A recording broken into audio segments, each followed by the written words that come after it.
Thank you so much for, having me on. I'm really excited to chat. I'm excited to chat with you. I want to talk first about this short film. I love short stories. I love short film because when done well, you can pack so much into just literally 10 to 15 minutes, even if that, Yeah. of content that can be absolutely life altering in the way that it is presented. Talk with us about this film, Dear Mama, what it meant for you to play in this role, and what you hope the viewers will be able to take away from it. Thank you. Thank you. I think Dear Mama was such a beautiful experience, even though like it was a whirlwind. The nature of me getting the part was like in a very short period of time where I just so happened to be in LA workshopping something. And Wow. the casting director saw me in that said workshop and found my agents and was like, I think I have a piece for her if she'd be interested in doing it. And I remember reading the script and I was like, oh, I love this story. I want to tell this story. It was one of like the first times in a long time I had read a script that was navigating through grief, but it Mm. didn't rely on our pain. And I think that happens a lot in Mm. mainstream media in Black art. Because it paints us as if we're monolithic, and this story did not do that. Yeah. It showed two people grieving together and apart at the same time, and they can't communicate with one another.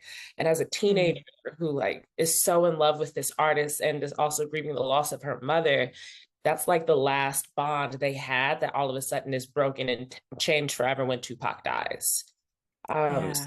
to portray Tanisha was an opportunity for me to remind us that like Black girls come in all shapes, sizes, emotional vulnerabilities, and a lot of times we've been asked to like push our feelings down, censor Mm. ourselves, fix our face. We don't have room to be anxious. We don't have room to be in pain because we got other stuff to do. Mm. In this film, Dear Mama, like it gets brought out in such a beautiful way where she's like, I don't know how to talk to you. And I need you, Dad, right now. I really do, but I don't know what to do. I don't know how to communicate with you because he's grieving at the same time and they're trying to find their way Mm. through separately until the end when they're actually able to like come together. And so, something I want people to take away from Dear Mama is that Black stories can also be universal stories. You know, Mm. something for all of us to relate to in Dear Mama, be it grief, pain, having anxiety, not knowing how to like, have a conversation that's really vital, what to do when you feel like you're about to break down. And we get to see that in white stories all the time. That like that's the universal experience. We don't see it with people of color. We don't see it with Black folks. So yeah, I think Your Mom is an opportunity for everyone to remember like we can be related to always. Yeah. Mm. I knew I was gonna like you. I did. Um, you said something there that I think is really it resonates with me. And actually, I had to blink real quick because I was like, I know that ain't eye water in the middle of a live show. But this idea of having to push our feelings down, and you used a phrase that I used to hear growing up: "Fix your face." Hmm. And fix your face was literally the phrase that said, okay, whatever you're communicating to me with your facial expressions is inappropriate right now. It's Yeah. unacceptable in this moment. Fix your face. Maybe you just got a spanking. Fix your face. Maybe you just got yelled at. Fix your face. Maybe you're experiencing something that in your 7, 8, 9, 10-year old, 14, 15-year-old body is too overwhelming for you to process, and it is coming out in your physical demeanor. Fix your face. And this is something that for Black people, we have had to master as a survival skill. I'm reminded, I don't know if you're familiar with Dr. Joy DeGruy. She wrote this amazing work, Post-Traumatic Slave Syndrome. And she kind of talks about some of the ways that how we raise our children now were really maladaptations from survival skills on the plantation. So like talking to your children, oh, Yeah. he's stupid, he dumb, that badass child, and talking about them in that way, which we often will see now comes from being able to recognize that the master was ready to sell your child. So you had to down talk your child in front of the master so that the master would not think that they had as much value and would perhaps look to someone else's child to take. And this idea of fixing your face, when we're watching you in this film, mourning and grieving the death of your mother. You've got your father there, a very strong, powerful presence. And I love that, as you said, it didn't rely on our pain. We see these two people who clearly are a part of a loving family unit, but in a space where they are like ships passing in the night. What Yes. were what were you able to draw on to help you to convey that? Because since I'm literally telling you, I was putting on my makeup, watching, and I was like, I can't put on my makeup. Like the girl got me crying in my feelings. What were you able to draw on that allowed you to convey that so powerfully? Because the dialogue isn't even that robust, but it's the looks, it's the images, it's the breathing even. Talk with us about your source of power for this role. Absolutely. I think what's interesting is, as you said, the film is actually quite silent. Yeah. We don't talk a bunch. And what I think was really important, because it can be really dangerous to find yourself experiencing these emotions in real time, but obviously you want to accurately portray what your character is going through. Mm. What I thought was beautiful is like, I know pain, I know loss, I know grief. I've experienced all of Yeah. those things directly in some way, shape, or form. And I experienced them, a lot of it, when I was Tanisha's age. There Mm. was a lot of loss when I was like in my middle and high school era, just with like family passing away and losing access to like being in relationship with certain family members. Like I know what that feeling is. I also am a Black girl with anxiety, and I grew Mm. up in a household that for a very long time, and I love my mom and daddy, they've grown so much. But for a very long time, they were like, you can't do that. You can't be out here Yeah. having panic attacks. You better figure it out. Like Wow. you need to like strengthen yourself, like believe in yourself. Don't let that affect you. Don't let nobody know what you're going through, that kind of thing. Mm. Um, and that's kind of what Tanisha's going through. And Yeah. I think is so safe and sacred about this film is Winter Dunn, our director, made sure that the space was like locked down so that we could actually go through those emotions. So when you see Mm. like hyperventilating, breathing, crying, like that's Mikayla, hyperventilating, breathing, crying, because the only way to Yeah. really put that out, at least for me as an artist, was to actually allow those emotions to be real. And so Winter would take our producers and Winter took such good care of us, because they'd be like, okay, let's take some time before we get into this shot. Right. And like, Mm. Mikayla, how are you feeling? What are you going through? She would like hold my hands and be like, let's just take 2 minutes to be together, to breathe. Let's get you ready for this, which gives Mm. you permission to be like, you know what? They're watching over me. They've got their hands all over me. They're making sure I'm doing this in a safe way. And if I need a minute, I can have a minute, even though we are on a short, like we shot Dear Mom in 3 days. Um, Wow. and so I think I was able to rely on like my lived experience with grief, trauma, pain, anxiety, as well as we had a team of people who were like, oh, we're going to do this safely. We're going to make sure you're good as you do it. And Mm. Garland Scott, who plays my father, did the same thing. So in that, there's a scene where I pop off on my father. We get into a big argument. And I remember when I first read the script, I was like, "Ooh, not this Black girl yelling at her daddy. What's going on? Like, are we sure?" I was like, oh, here it come. He gonna bring down the hammer. And what's interesting though is like she has no other choice. Her father's Yeah. not talking to her. Her father's not seeing her. He's not seeing what she's going through and that she's hurting too. And that how like, we miss each other a lot. Like in our communities, there's a pattern of Black parents missing the emotional fragility of their children. Ooh. Um, I need us. I need that to sit. yeah. I need that to sit because I will confess, I felt convicted.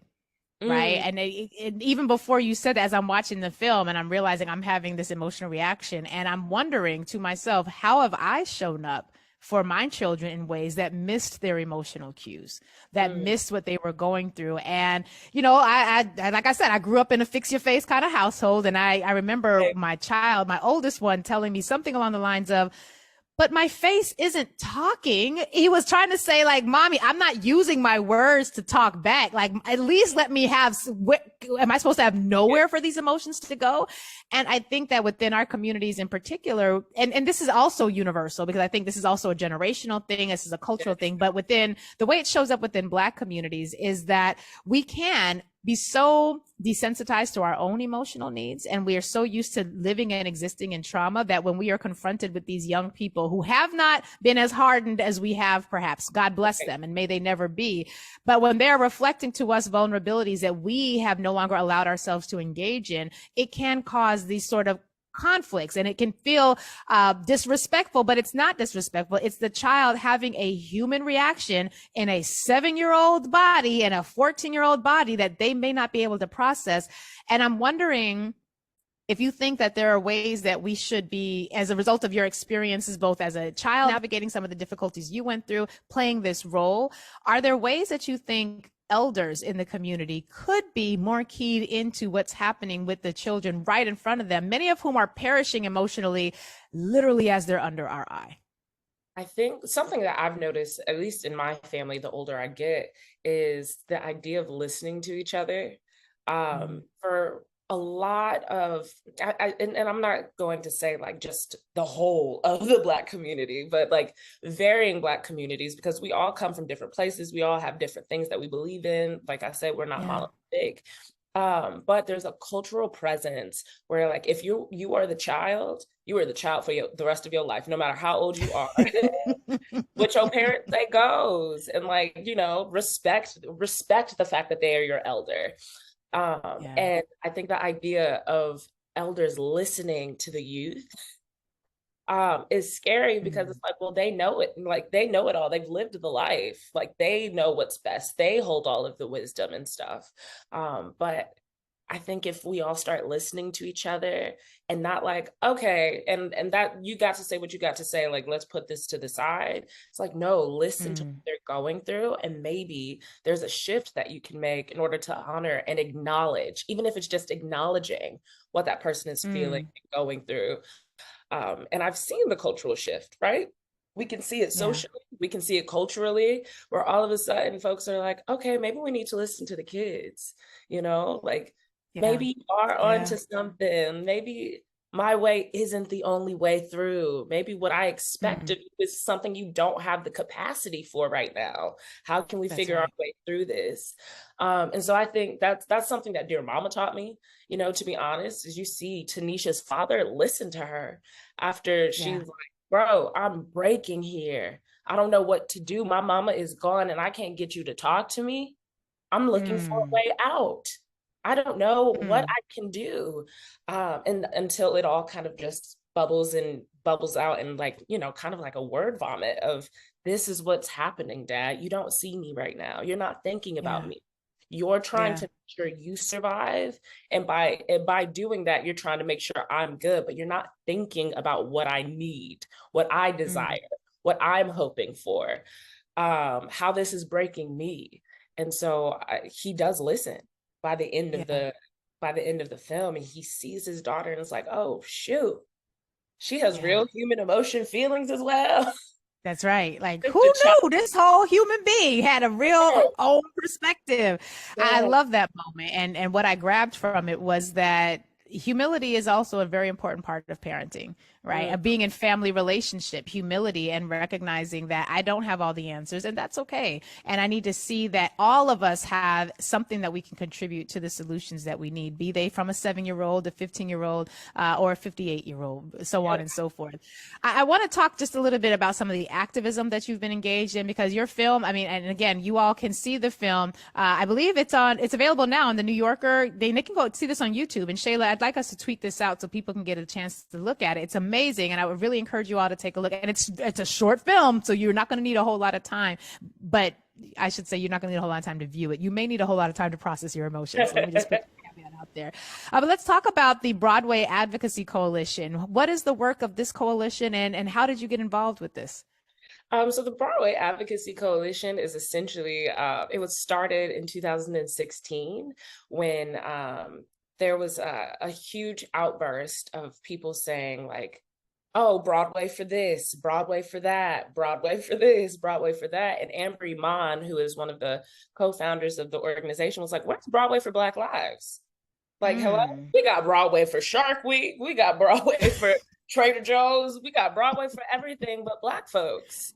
And we are some of the most disrespected people in the theater industry historically. And so their Wow. initial iteration was just to raise awareness about like the Black Lives Matter movement, the inequities that actors of color were experiencing in the Broadway industry. And by the time Mm. I got involved, it was 2018, and they were launching a course at Columbia Law School.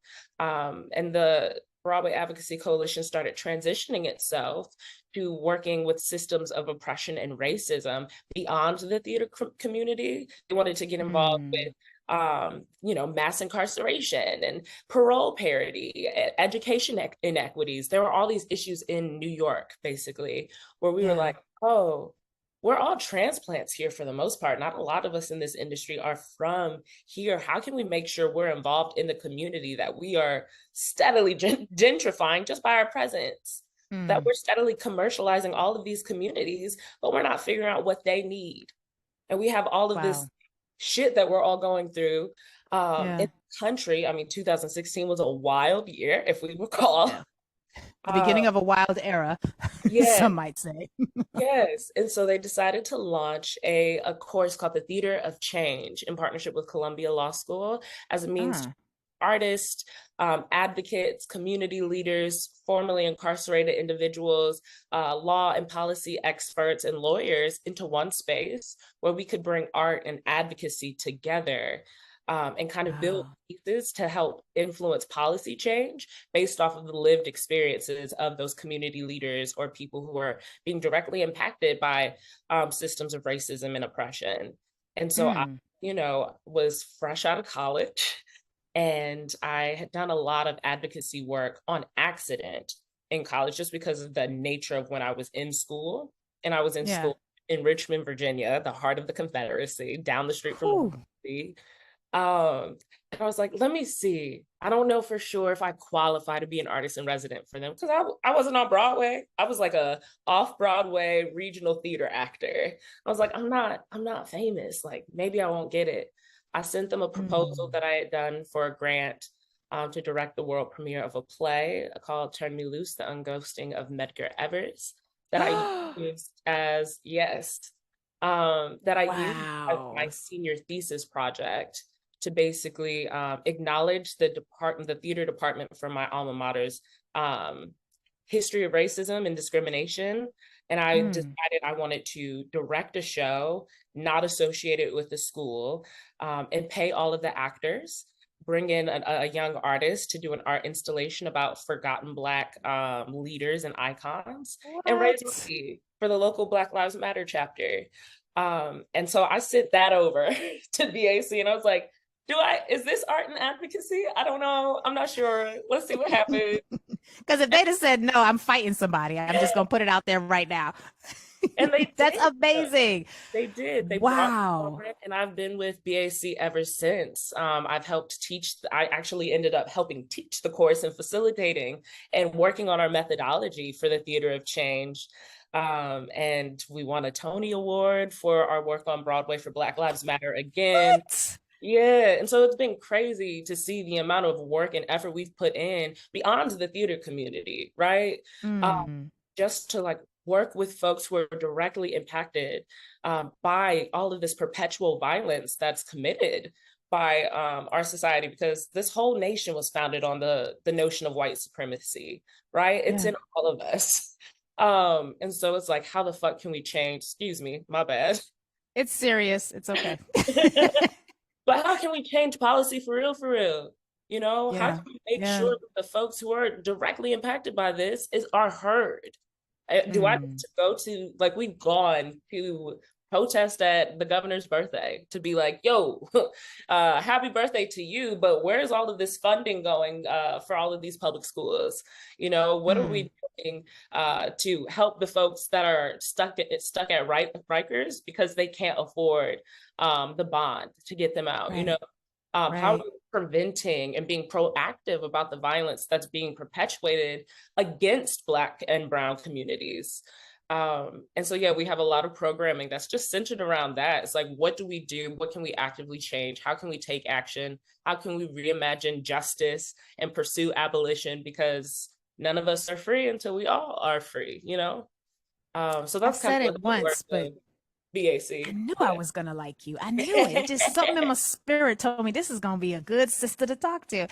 What's next for you? Because you come fully loaded. You have your own fully set table. What is next for you? And I know the NAACP Image Awards that is coming up. When is that? This weekend, I think. I think That's soon. Saturday. Yeah. Yep. That It yeah. is. So we'll definitely be on the lookout there. I know voting is already over, so we can't even vote for you right now. But if we could, I would be voting for you in this category. But what is next for you? I mean, I left out so much of your bio, and the audience is definitely getting able to get a sense of who you are just from your conversation. But what do you have next in line? So And right. how can we, the audience, support what you have next in Oh, line? thank you. I appreciate that. Right now, actually, I have an opportunity to be back home in Virginia. I live in LA and New York, and I haven't been back to Virginia in a minute. Mm. But there's a professional theater here that I did not know existed. My entire life, I've spent almost in Wow. North Virginia, and there's been a professional theater right down the street from me. And I am a part of an all-female Black cast, directed by a Black woman, written by a Black woman, costume designed by a Black woman, called Mm. Angry, Raucous, and Shamelessly Gorgeous at the Virginia Mm. Stage Company, March 1st through the 19th, which is insane to me. I've never performed in Norfolk my entire career. So I was like, let me go home. Let me see my mama and my daddy for a little bit. Let me hang out with my family, my sister and stuff. So I'll be doing that. And I also have a new podcast that'll be launching soon called Articulate with Mikayla Bartholomew, all about redressing the notion of these microaggressions where you're, told, oh, you're so well spoken for a Black girl. And it's like, Mm. okay, if you're going to microaggress me, you might as well pass me the mic. I have stuff to say, and I'm not about to tone police my way through it. Let's have some conversations. I Um, love this. I love that you're going to be in Norfolk. I was just there last summer for the Nate Parker Summer Film Institute, which is an annual summer institute. Yeah, it used to be at Wiley College, which is another HBCU in Texas. Last year, they moved it for the first time to Norfolk, and I believe it's going to be there again this year. But they are doing what you're doing in film. They are attempting to, or in theater, they are attempting to do in film. And it's like that is just one of their many programs, but it's literally like a 10-day experience where they bring Black students from all across the country, predominantly HBCUs, and basically they meet on day one. They have this in-depth cultural approach to learning how to do film that centers Black stories without the white gaze. And then 9 days later, they pitch. They split up into teams. There's the film team, the writing team, the acting team, and they literally at the end of it have a red carpet event at the college, at the university, where they're able to bring folks from the community who can come watch the film. It's an amazing experience. I've been working with them for years, but last year was the very first time in Norfolk. So something is happening in Norfolk, and it's a beautiful thing they to trying see. out here for sure, for sure. And they doing it. They making it happen.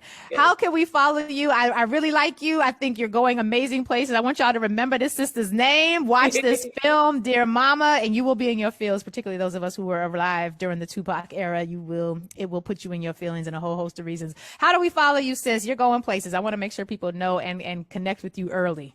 Thank you. I appreciate it. I'm on Instagram. That's probably the only social media I use for real, for real. I get it. But on all forms of social media, I am at Carpe Diem, which is at CarpeEingdiem. I came up with it when I was in the 9th grade and never changed it. But Um, wait, how you know about Carpe Diem in the 9th grade and then verbify it? Oh, I like you. Okay, y'all. She is Mikayla Bartholomew, and she's a bad mama jamma, and I'm excited for this production you're going to be in. You said it's called Angry, Raucous, and Insanely Gorgeous. and Shamelessly Gorgeous. Yep, by Shamelessly gorgeous. Pearl Cleage. It's about 3 different generations of Black women coming together. And it's a wild ride. The show is crazy, but it's so, so beautiful. And I'm honored to be a part of the cast and help change the culture of like what kind of stories we tell in predominantly white spaces. So I'm really looking forward to it. God bless you, sis. Saints, Caints, and Names, I need you to stretch forth your hands and pray to whomever you pray to so that this sister is protected, because she has some things to say. And if you're going to microaggress her, pass her the mic. Thank you so much for being with us today. It's been a real pleasure having this discussion with you. Thank you. You as well. You be well. Peace. You do the same.